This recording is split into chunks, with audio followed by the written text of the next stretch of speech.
In this, I want to discuss how I increased my endurance score, I would say quite a bit in the last couple of weeks. It actually fluctuated quite a bit, but it did not ever go as high as in the last couple of weeks. I now want to discuss why I think this is the case. I think there are two main contributors, but it's not creatine, even though creatine also, I think, plays its part. Without creatine, currently I'm taking 10 grams daily, my workouts are just less intense. This is both true for the strength workouts, but also for the cardiovascular workouts, but also for the subcategory of interval workouts, which I would also categorize as cardiovascular work. One could also say it's strength training for the heart, as one does have sets, in my case 1 minute long, in which one, very similar to strength training, does try to, well, target the heart. So now the two factors that are mostly responsible, I think, is, or rather are, again, having access to an Assault Bike Pro X. I previously had access to it, but then the one I had access to, basically the gym, had an assault bike, but then it broke and it did not get repaired for months. And so, apart from swimming, I think assault biking is kind of the only exercise that I can do cardiovascularly, in which I can, during the exercise, switch from aerobic type work to more interval type work.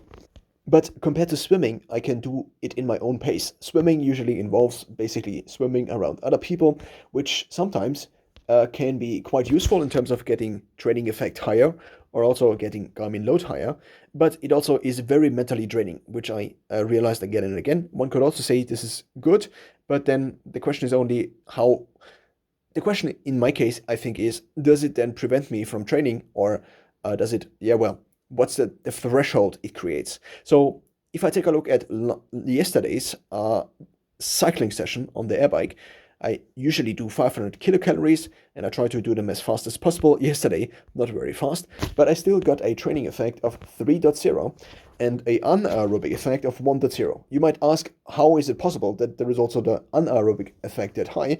And so what I have tried to do is basically to just drive as fast as my body allows me to, which sometimes means that I can do a 10-second sprint, sometimes I do a 15-second sprint, and then I cruise a bit or drive less intense. And this allows me to hit both a high aerobic training effect, but also a anaerobic training effect, which in terms of load focus allows me to mostly increase, I think, or what I'm trying to do is basically increase this here, which is usually not at least at the upper end of the, or on the upper end of the optimal range, and then high aerobic, which I think is only counted zone 4, because I did hit zone 3 quite a bit with yesterday's assault biking, but this again did not really increase this. So with my current training, it is quite hard for me to hit the optimal zone of high aerobic training, and low aerobic training is usually way too much.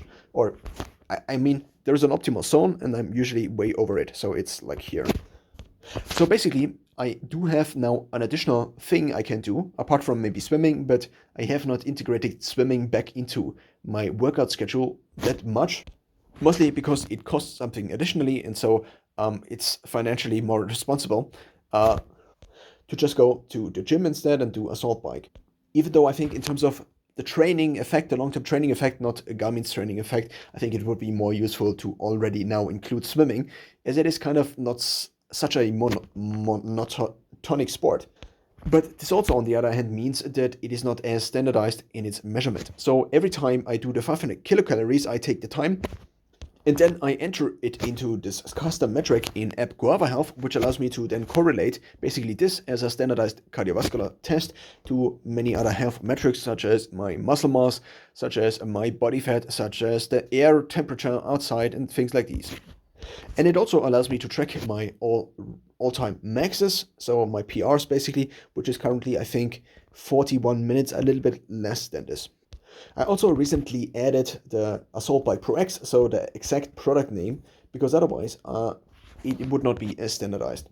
But Assault Bike Pro X, which is the one with the belt drive, seems to be the one that is used in the gyms at least. I also heard that the Rogue Echo is also in some gyms in Germany already.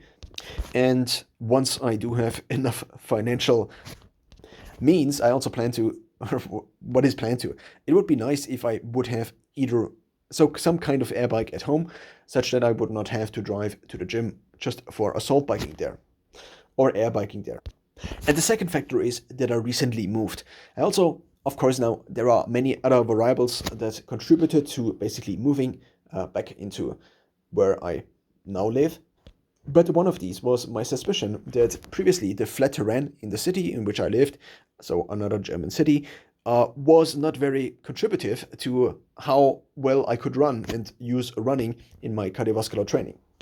This is a run I did in the last couple of days, and so it has a aerobic effect of 2.7 and anaerobic of 0.1. And then I do have an exercise load of 70. The assault biking often has an exercise load of 130 or something like this, which is very similar to the interval training I do on Tuesdays. But since the interval training is fairly constant and the only thing that has kind of changed is how much I run, so I now run a little bit more, I would say.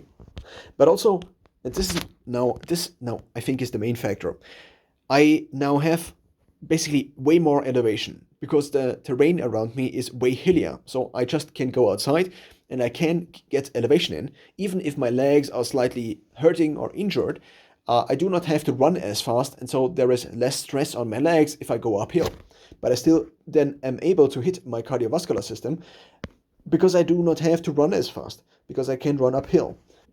For an elevation like this, 92 meters, I would have to have, so I basically would have to make a plan, like I go there and maybe I drive with the bike before to this exact hill because there were only a couple of hills around and they were a couple of kilometers away.